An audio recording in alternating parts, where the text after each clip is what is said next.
Hello and welcome to Alan History Nerd. In this video, I am going to look at whether or not we should have an entrenched and codified constitution in the UK. We'll look at both sides of the argument and help you make up your own mind, and also to help you prepare and write an essay for A-level politics if this topic comes up. So this is part of my A-level politics playlist, and I'm looking to cover the entire spec. It's going to also be three separate playlists: one for component 1, one for component 2. And one for our component 3, which looks at US government and politics. So this comes from the Edexcel A-level politics specification 1.4, debates on future reform, and this particular bullet point: whether the UK constitution be changed to be an entrenched and codified, including a Bill of Rights. So what does that mean, and what's the context of it? First of all, the UK has a highly flexible, uncodified constitution, which means although elements of it are written, it is not written down in a single document. And it's really easy to change. For example, a simple act of parliament can completely change something that has been part of our constitution for hundreds of years. That has good bits and bad bits, as we'll see later in the arguments. There are some long-running concerns about it. Despite being flexible, there are a number of out-of-date, undemocratic elements and institutions, and protection of rights, because one of the things it mentioned in that bullet point is the idea of a Bill of Rights. Well, there are rights, obviously we have rights in the UK, but they aren't particularly well protected, and they can't be properly entrenched because we have a highly flexible constitution. So even if you write it in a law, let's call it, I don't know, the Human Rights Act, then that can be taken away. The Human Rights Act can be repealed, it can be changed. In fact, the Conservative governments have looked at doing that and replacing it with a British Bill of Rights, but even that again could then be changed and taken away by another Act of Parliament. So the Liberals, and particularly in their modern form, and the Liberal Democrats, have long campaigned for change, and there has been changes brought in by governments since 1997. Though for most Liberals this is not enough. They want a completely new entrenched constitution.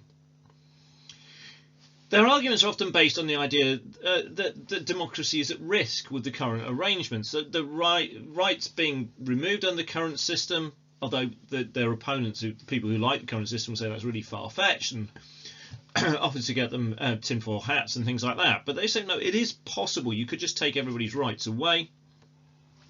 Now, conservatism, which is a key ideology in the UK, suggests that an undercodified flexible constitution offers the best opportunity for change, and particularly change to preserve going forward into the future, and means that the UK is in a position where it can adapt and change. Well, that sounds great. And again, what those who want change will come back and go, but there's all this rubbish left over from the past that we want to change, and it just hasn't. So how have we got to the point of a modern democracy with an unelected upper chamber of our legislature? So what's going on with the House of Lords? We've got devolution, but it's not equal, and all kinds of things like that. So we're going to have a look at some of the arguments. So arguments for a codified constitution. Well, the first one is a link to the idea of the Bill of Rights. It was safeguard rights. I mean, they cannot be arbitrarily removed by government. So we've seen moves by the Conservative government to overturn the Human Rights Act, demonstrating these rights could easily be attacked, even though obviously they say they would replace them with an alternative bill. Rights being enshrined in the Constitution would mean that people would have a clear understanding and could be educated on their rights. And this would mean that they were better protected against future governments. And then just assuming that a future government won't restrict people's rights, you could actually have it written in law that they can't. Because one of the problems with an Act of Parliament is it's not binding on future Parliament, so a future Parliament can just change it. So if you want rights to be properly enshrined in law in the UK, you need to change the way the law works. A codified constitution would also give clarity on what was and what was not constitutional. Too often UK people and press and everybody is left puzzled over what governments and key individuals can and cannot do, because it isn't clearly set out. You can't go and read the Constitution and go, no, you Prime Minister, you can't do that. and it's often left particularly unclear, and we've seen a lot of this, for example, during the whole Brexit debate, where it's not been particularly clear who can do what and why. So we saw the prorogue of Parliament by Boris Johnson, and the Supreme Court kind of said, no, you can't do that. We saw the Speaker John Bercow during the Brexit debates, and lots of people in Parliament saying he's acting unconstitutionally, but he was the Speaker, so he controlled it, and so nobody was quite sure. Boris attacked the Supreme Court after he got told off for proroguing Parliament and said, you shouldn't be able to tell me what to do. So it all can be a bit confusing, and what we've seen a bit of a stress test of it over recent years. And again, the people who want change would argue it's not done particularly well under that stress test. And with us leaving the European Union, this would be a good time for us to sit down and go, right, okay, so we wanted sovereignty. What's sovereignty going to mean? What is our political system going to be? What are the rights of British people that we want to enshrine going to be? Now, a further argument is that it could provide clearer separation of powers and limits to the power of institutions. So the UK currently has very weak separation of powers because the executive, the Prime Minister and Cabinet generally dominate the House of Commons, normally with a majority behind them. We've got Boris at the moment with a majority of 80 behind him. So that, combined with parliamentary sovereignty, means that the UK is said to have what is known as an elected dictatorship. So essentially, a party with a majority in the House of Commons, there's not really any constraints on them in terms of what they can do, because they can just make new acts of parliament and give themselves loads of power. A codified constitution would place limits on that power, and particularly as it is likely to create a separation of powers, a bit like they have in the United States, that it may well give us a second elected chamber with more powers. So there's lots of things you could then do that would mean that we don't have all this power falling into the hands of such a small group of people, particularly, again, with our electoral system, where we often see a government with a majority, but then they never won a majority of the vote. They normally win kind of 40%-ish of the vote, and then they end up with a nice strong majority in the House of Commons. So again, a lot of people look at this from a democratic point of view and go, this isn't particularly satisfactory as it is. And as I've mentioned, it could get rid of the undemocratic elements. So, a much needed overhaul to the UK system. So one of the most notable examples of this is the House of Lords. Now the UK system has developed organically over hundreds of years, so there are aspects which are out of date. They are inappropriate, you could argue, in a modern democracy. And the UK having an unelected and actually the second biggest legislative body in the world, in the case of the House of Lords, only one bigger than it in terms of an upper chamber is in China. Now there's over 1,000 members. I mean, most of them never go, but it's clearly, from a democratic point of view, something that needs replacing. Now, we need, and if it goes, we need a constitution that would set out the powers and the balance between the House of Commons and whatever replaces the Lords, and that would be a really important part of our country going forward. It could also raise what is often referred to as civic nationalism, and this is a kind of important idea in liberal thought, and this is the idea that of people having pride and values in their nation and in their political system. We see it most strongly in America, where people have great pride in their constitution and in their institutions of power, the institution of the presidency, Congress, the Supreme Court. Now, there has been a push in British schools in terms of enshrining British values, but it's not completely clear how firmly these are actually enshrined in our own political system. So, for example, it says democracy. Well, we've just said we've got an unelected second chamber. Democracy. It talks about rights. Well, we don't have them enshrined either. So if these are our British values and things that we should all be proud of, then the argument goes, well, let's actually set up a constitution and make sure we've got them forever. So, and the idea is that if, again, we had this codified entrenched constitution, then the UK system would be held by the people in the UK and with the same regard that the people in the US hold their constitution. And so this could be a really important change. Another argument is that the constitutional reform since '97 has left things kind of unfinished. The system is asymmetrical, which essentially means it's not the same everywhere. there's a real imbalance actually with the amount of devolved power there is in Scotland, and that's different to the amount of devolved power that there is in Wales and Northern Ireland. Then there's some devolved power in Wales, and there's some bits with some city region mayors, which you might have seen, stick their heads up and have a bit of a say over COVID, but not everywhere has the same. And there is a big problem with this for England. I mean, there is things like the West Lothian question, where Scottish MPs get to vote on English laws, and English votes for English laws hasn't really solved that with the Grand Committee idea. So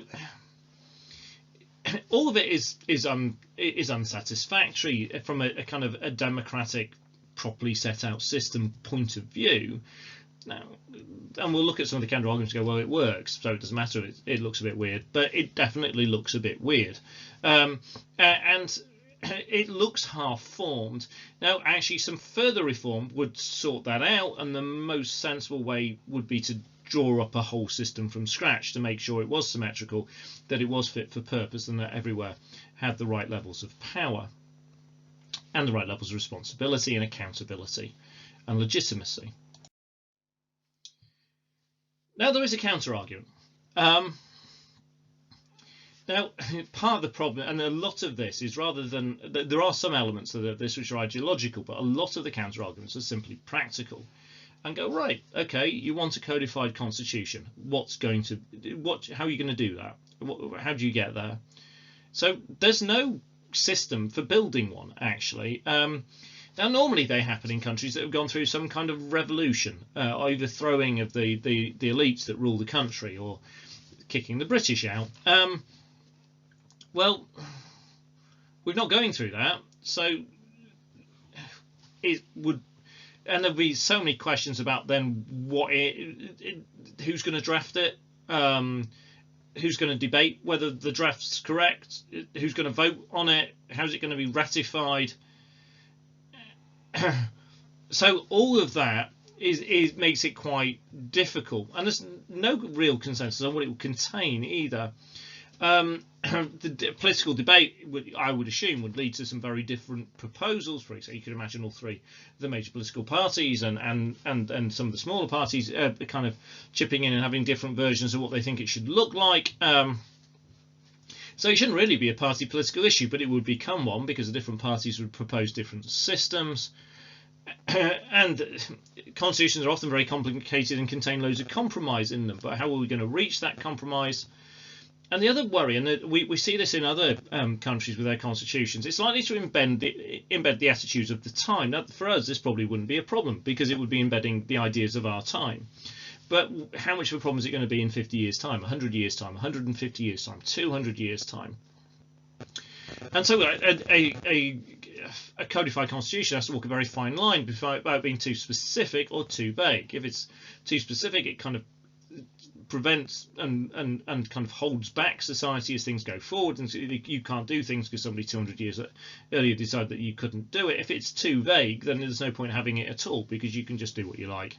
You can just bend the constitution to your will. Now, in America, they argue they've got that blend completely right, but there is definitely some slightly odd compromises in it, and there's definitely some stuff that's out of date. So all of this becomes, well, it's a bit, where do you start these two arguments? It's kind of going, well, okay, it sounds a reasonably good idea. How on earth are we going to do it? No, it sounds like a complete nightmare. Now, there's a fairly pragmatic approach to the Constitution in the UK. It's uncodified, it's flexible, it effectively, the argument goes, it ain't broke, don't fix it. So we've gone through huge amounts of change, and this Constitution's bobbled along and kind of altered bits of it as it's gone. We've gone through the rise of Parliament, the growth of democracy, a couple of world wars, Brexit, joining the EU, leaving the EU, COVID, you may name it, it's kind of bumbled through it all. And so it's shown it can adapt. Now, all the changes since '97, people who go against the codified constitution will argue that, look, it can adapt. You can change it. Therefore, you don't like bits of it. Well, the good news is it's really flexible. Let's change some more bits of it. You don't need to go and nailing it down. And actually, it's better if it's not nailed down, because we can make it to suit us at that moment of time. Now, people would argue against that and say, well, some of these compromises are a bit rubbish and it's all a bit asymmetrical, and it seems to go in and out of political fashion, and therefore you've half redone the constitution and then stopped. Now, again, the argument on this side will go, well, yeah, but we can go back to it when we want to, when it's important, when people want us to do it. And if you codify it, you're going to remove that adaptability, which has been, some people would argue, a beauty of the UK constitution for 100 years, hundreds of years. And they would emphasise how hard it is to change a codified constitution. So, and you would look at the US, and the big one that's often raised by my students and raised by lots of people is that on their Bill of Rights, the Second Amendment, the right to bear arms. I would argue that what's happening in the States with weapons is not what the founding fathers intended. I mean, the beauty of the UK constitution is we can adapt quickly to the changing world without having to go through a cumbersome, difficult amendment procedure. So in the US, you need 2/3 of both houses of Congress and then 3/4 of the states to agree, and that is difficult and it's hard, and stuff gets lost, and it means that some things you want to get rid of you can't get rid of, and some things you wanted you can't get through. And there's a couple of really good examples in here. So the stuff on gun control, it's embedded in the Constitution, so there seems to be very little that can be done about it, and therefore we see gun-related deaths really, really high in America. Then we also saw this incredible try to get an equal rights amendment through to kind of raise up the legal status of women and give them equal standing, and that didn't pass in the amendment procedure because it got blocked by the states.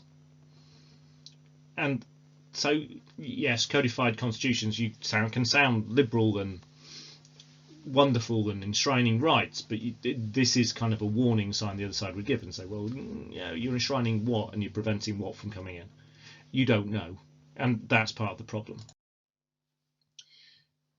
Now, another argument that's often made is about where do you want power to be? Now, the chances are, if you codified a constitution, then everything becomes kind of lots of legal argument.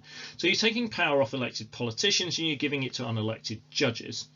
And it's preferable, these people would argue against codified constitution, would say, for decisions to be made by elected and therefore accountable politicians rather than unelected judges.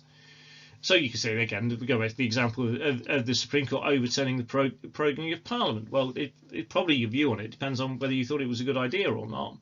But there we have a Prime Minister from being stopped from what he believed was his right to kind of send Parliament away. We also saw legal attempts to prevent Brexit. They didn't work, but there was a huge anger against this idea that a democratically made decision could be stopped by the courts. And if you have a codified constitution, that is more likely to happen. And people fear that we could end up with a system like the US. Now, some people like the US system, some people don't. And in the US system, you can have the Supreme Court throwing things out that the President or Congress has decided on. So you've got elected people saying, we're going to do this, and we told the people we were going to do it. And then you've got unelected judges going, no, you can't do it. Democratically, that could be a problem. And this final point here, there's no popular support for the move. There has been a rejection of ideas such as regional assemblies in some parts of England. The reform of the voting system was voted on and got nowhere near. And constitutional reform is not a hot topic for most people. It's not something most people in the UK really care about. They're far more worried about the economy and jobs and the environment and all kinds of other things. They aren't particularly worried about the constitution. Therefore, this isn't something that politicians should be wasting a huge amount of time and effort on. It would be difficult. It could end up proving to be really expensive because of all the time and stuff it would take. And politicians should be concentrating on other things. Well, I hope that's given you plenty to think about and look at the two sides of the argument. I shall leave you to make up your own mind in terms of what you think of the strength of those arguments on different sides. One of the things I often suggest to my students when you look at it is to go back over the arguments and rank them. Just give them a score, for example. So score each bullet point that I've been through, score it out of 10. Then count up the scores you've got on the two sides and work out which sides come out the strongest. Then you check that again, do a sentence check, put it against your own opinion. Does it match? Right, I hope that's been helpful for you. If it has, please hit the like. If you've got any comments or you want to tell me your view or ask me anything, then leave me something in the comments. If you haven't done already, then please subscribe, support the channel, and get turn the notifications on, so as I add more and more videos, which I will continue to do on both A-level politics and A-level history, then YouTube will tell you about it. Right, thank you very much again for watching.